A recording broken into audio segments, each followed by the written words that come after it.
Alhamdulillahilladzi anzala as-sakinata wal hidayah fi qulubil mu'minin wa huwa ya'lamu ma yusirrun wa ma yu'linun.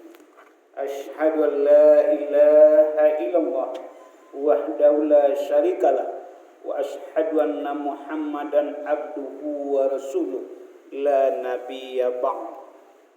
Allahumma shalli wa sallim ala Muhammadin wa ala alihi wa sahbihi wa man tabi'ahum ila yaumil qiyamah.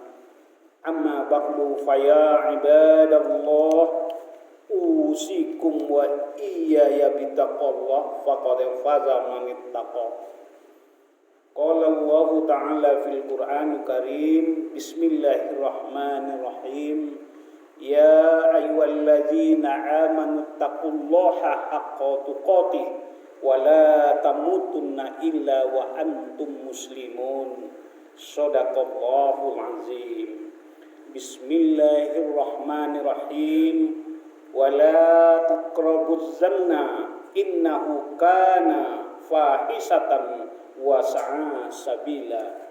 Shadaqallahul azim. Bapak-bapak kaum muslimin, sidang Jumat yang sangat disayangi oleh Allah Subhanahu wa taala. Pada saat sekarang ini umat Islam sedikit terganggu, sedikit terasa shock atau mengalami kecemasan. Kenapa bapak-bapak sidang Jumat?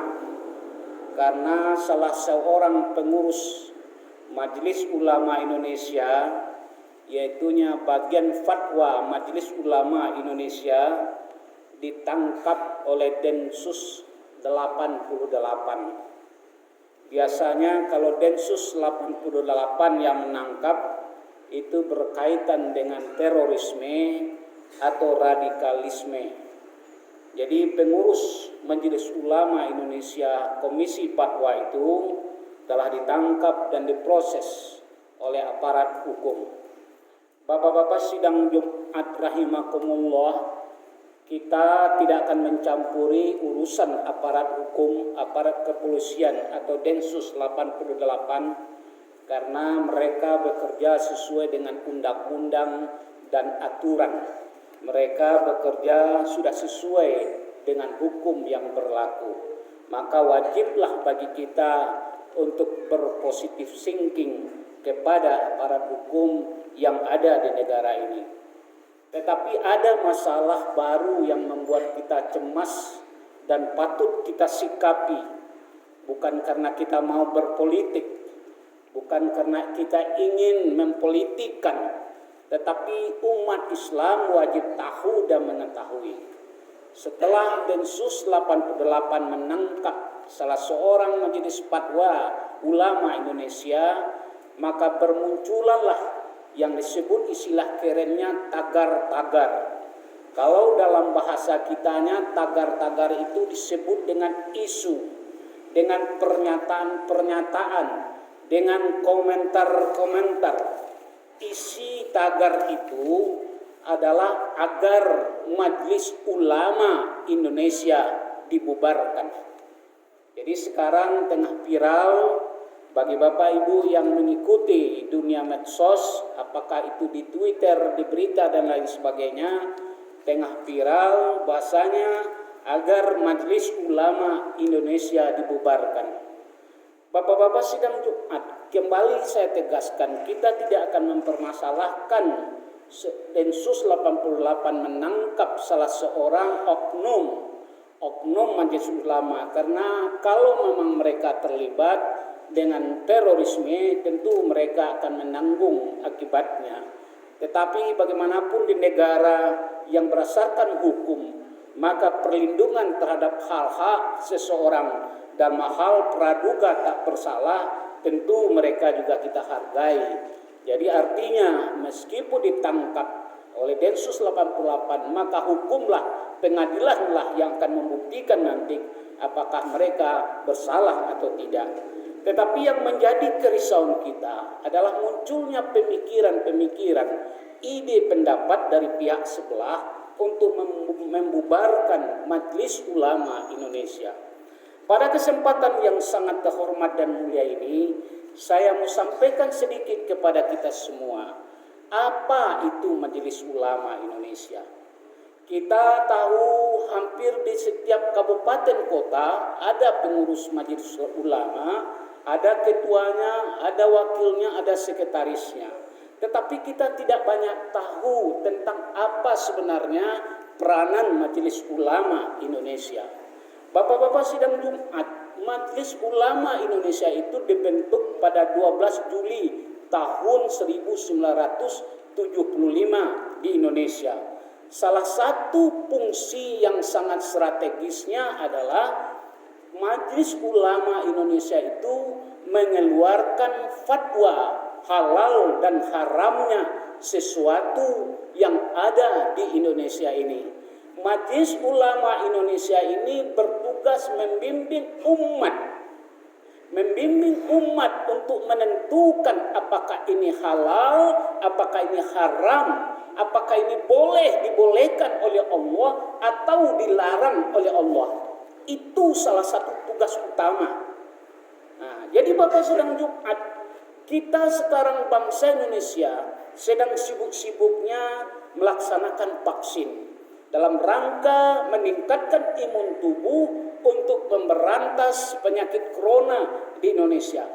Masih ingatkah kita, pemerintah tidak berani menyuntikkan vaksin?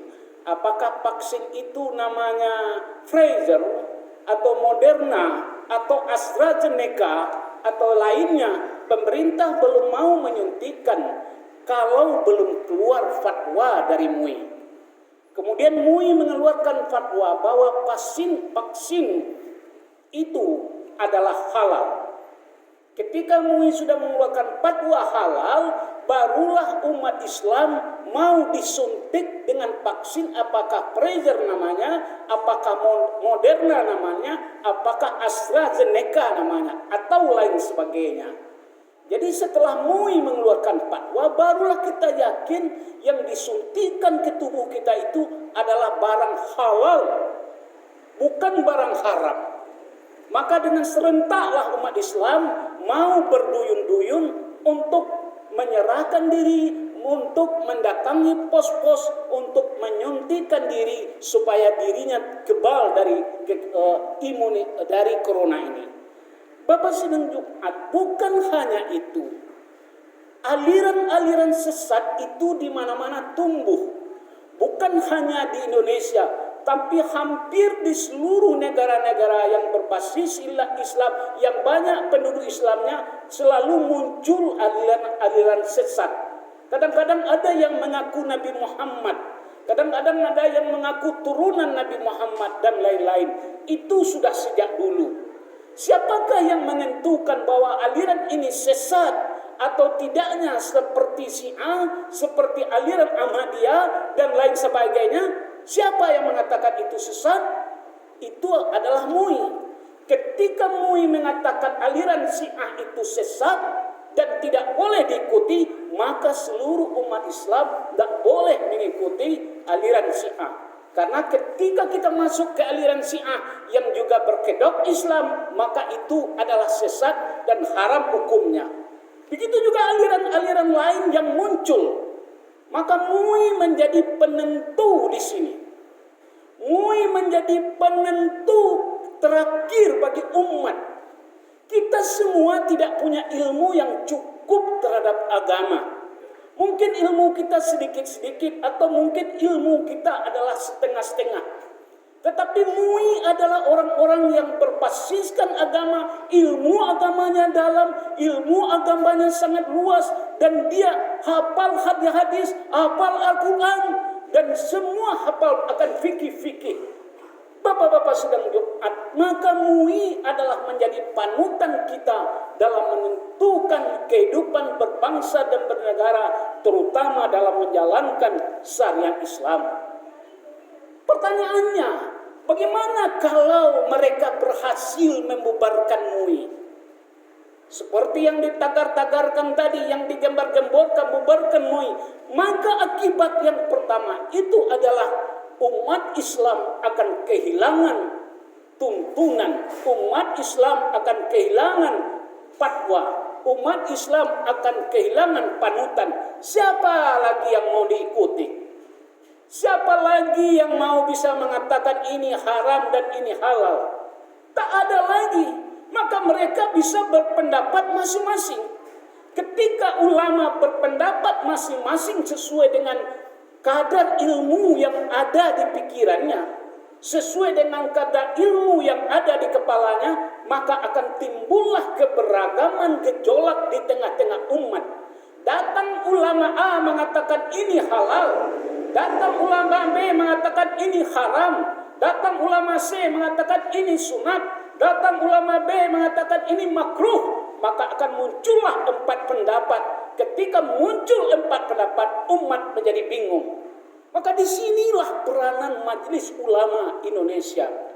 Bapak-bapak sidang Jumat, maka untuk itu kita umat Islam harus menjunjung tinggi Majelis Ulama, harus menghormati Majelis Ulama, harus menghargai Majelis Ulama. Kita mau berpuasa itu menunggu fatwa Majelis Ulama dulu.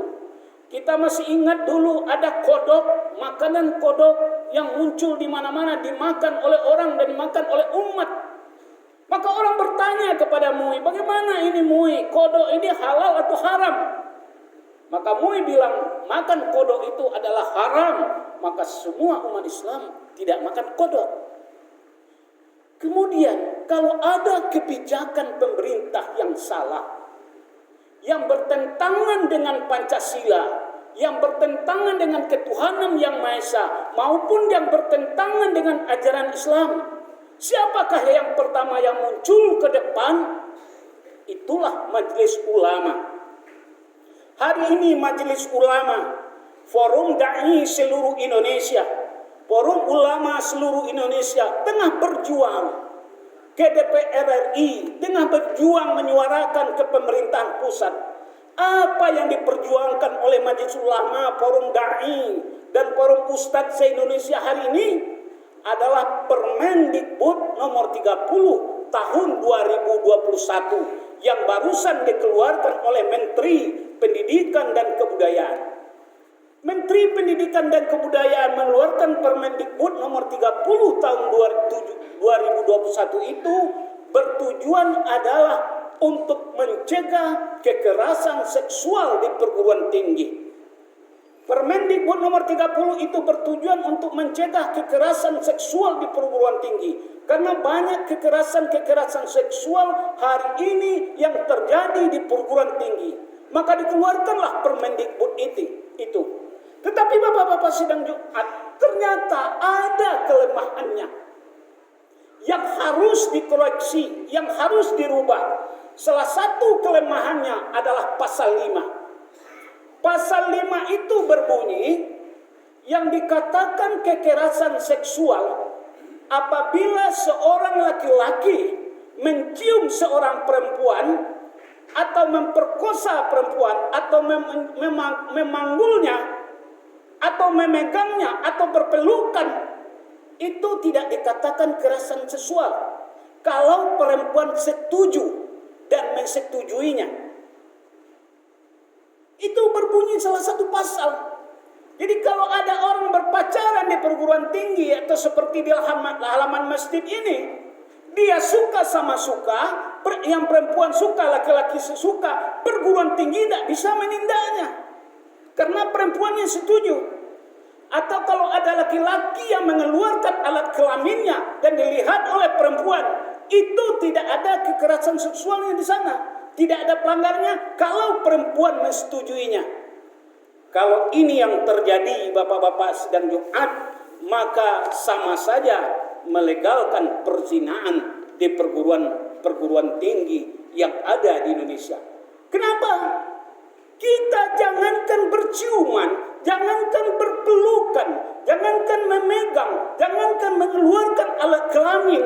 Allah itu sudah tegaskan dalam surat Al-Isra ayat 33 ayat 32, wala taqrabuz zina.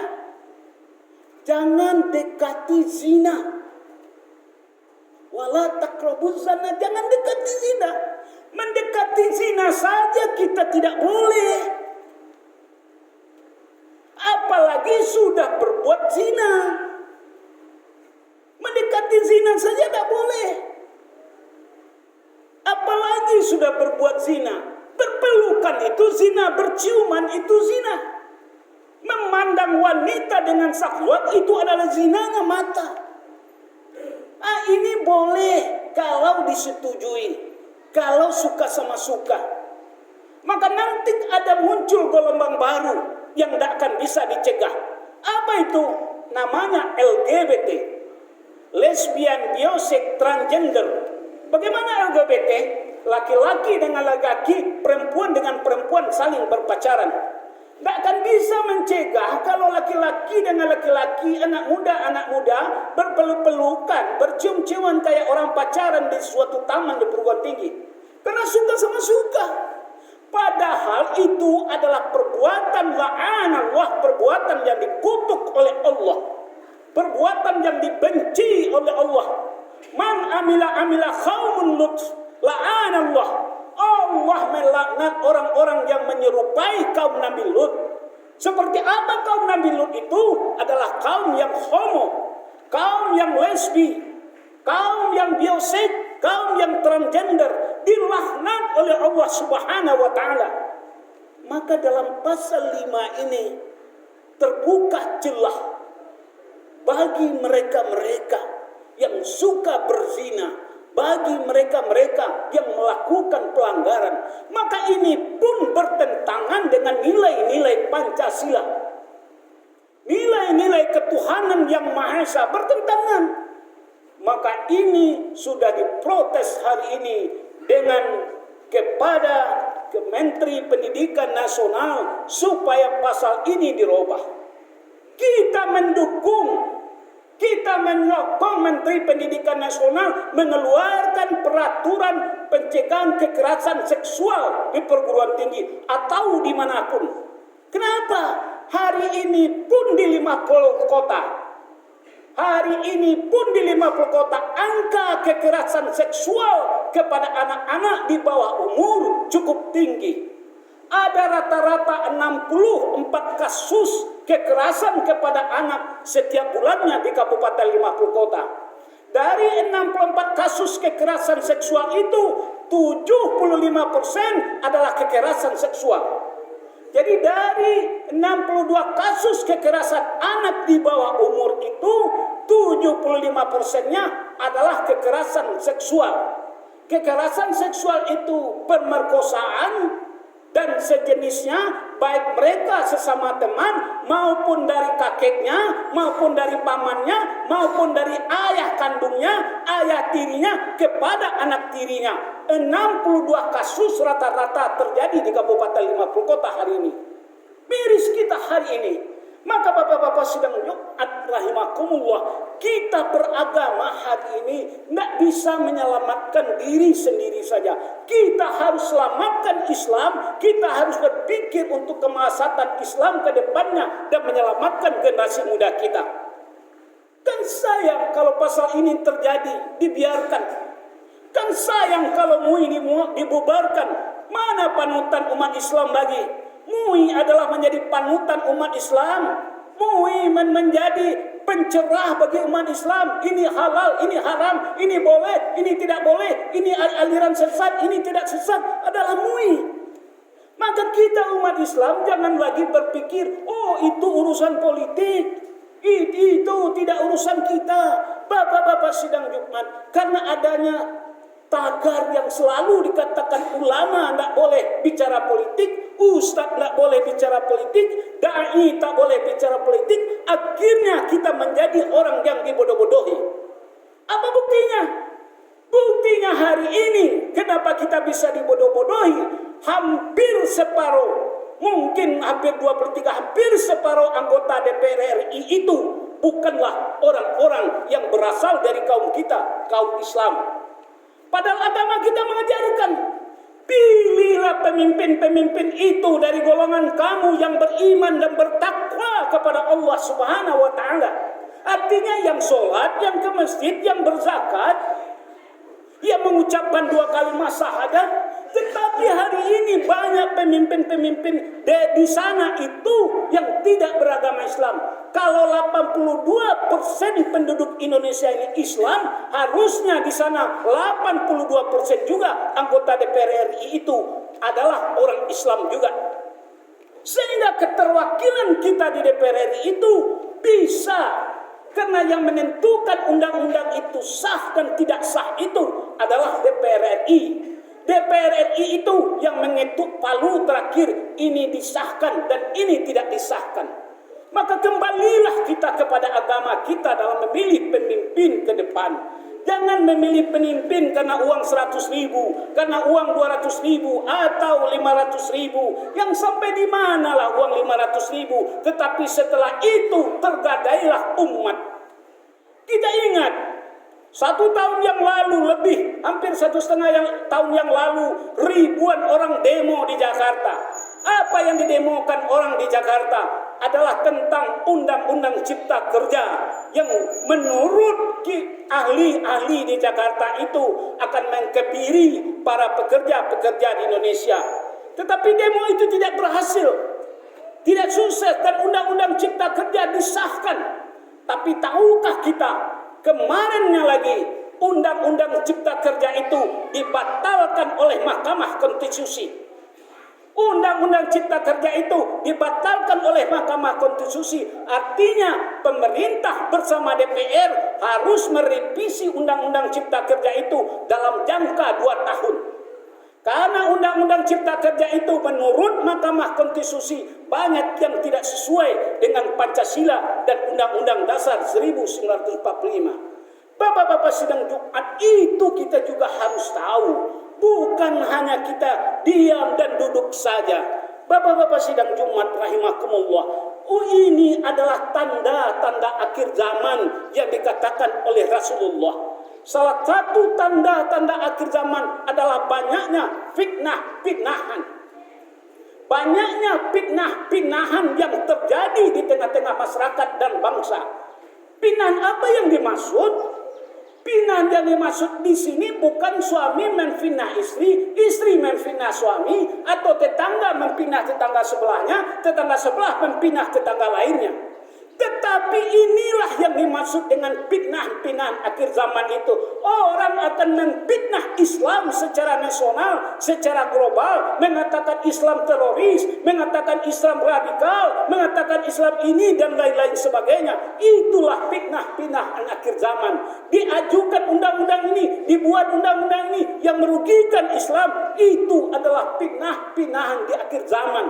Maka kita harus nyaring telinga kita mendengar dan melihat hal-hal yang terjadi di bangsa kita hari ini. Karena Rasulullah 1400 tahun yang lalu sudah bilang, di akhir zaman ketika kiamat mau terjadi, ketika bumi ini mau dibalikan, idza zulzilatil ardu zilzalaha wa ahrajatil ardu asqalaha al-qari'ah mal qari'ah wa ma adraka mal qari'ah. Ketika bumi digoncangkan, gunung ditebangkan seperti kabas, maka sebelum terjadi itu, fitnah-fitnah di akhir zaman itu bermunculan di sana sini. Sudah banyak fitnah-fitnah yang bermunculan hari ini, bapak-bapak sidang Jumat. Maka kita umat Islam harus kuat persatuan, kokohkan persatuan, bina rumah tangga kita, bina rumah tangga kita, bina anak-anak kita, kuatkan imannya, ajarin dia agama. Jangan sampai terjadi seperti kondisi hari ini. Dalam satu survei di salah satu perguruan tinggi diambil 1.000 sampel. Ternyata dari 1.000 contoh itu yang diambil hanya 18,5% anak-anak yang bisa baca tulis Al-Quran dengan lancar, dengan tajwidnya. Kemudian separuhnya lagi dari itu hanya bisa membaca dengan mengeja-ngeja. Dan lebih besarnya lagi tidak bisa baca tulis Al-Quran. Disurvei lagi hasil penelitian penyuluhan dari perkawinan yang ada di 50 kota. ternyata dari 100 calon pengantin baru yang diwawancarai oleh penyuluh agama di Kabupaten 50 kota ini, sebagian besar dari mereka itu hampir 80% tidak sholat 5 kali sehari semalam. Ditanya lagi, ada yang 3 kali, ada yang 4 kali, ada yang 2 kali, malah ada yang sekali seminggu. Ini adalah fakta dan data bahwasanya kita sudah mulai rapuh. Kita sudah mulai rapuh Islamnya, rapuh imannya. Ketika kita rapuh masuk fitnah-fitnah akhir zaman tadi yang berpikiran sekuler dan liberal, maka habislah kita. Apalagi orang-orang yang rapuh tadi memegang jabatan, memegang kekuasaan, maka ayat-ayat Allah, hadis-hadis dari Rasulullah bisa diperjualbelikan dan diputarbalikkannya fakta. Hati-hati kita hari ini. Umat Islam itu harus hafiz Al-Quran. Anak-anak harus diajar hafiz Al-Quran. Kenapa harus hafiz Al-Quran? Kita harus waspada. Karena ternyata hari ini ada Al-Quran palsu yang beredar. Yang beberapa ayatnya dihilangkan. Yang artinya dikelabui. Sehingga merubah makna yang sebesarnya. Tapi kalau anak kita habis, dia tinggal di kepala, dia tinggal di hati, di jantungnya, di jiwanya, di sikapnya, apapun yang akan dirubah, maka anak-anak kita, generasi kita, ulama-ulama kita tidak akan bisa ditipu. Dia hafal kok Al-Quran, dia hafal kok surat Al-Maidah, dia hafal kok surat An-Nur, dia hafal kok surat At-Talaq dan surat-surat lainnya. Seberapa banyak pun Al-Quran, mungkin mereka punya percetakan Al-Quran yang dia hilangkan atau dia tipu dengan ayat-ayat lain sehingga berubah artinya. Anak-anak kita bisa meluruskannya. Bapak-bapak sidang Jumat rahimakumullah, demikian saja. Semoga dapat kita ambil iktibar dan manfaatnya. Faktabiru ya ulil albab.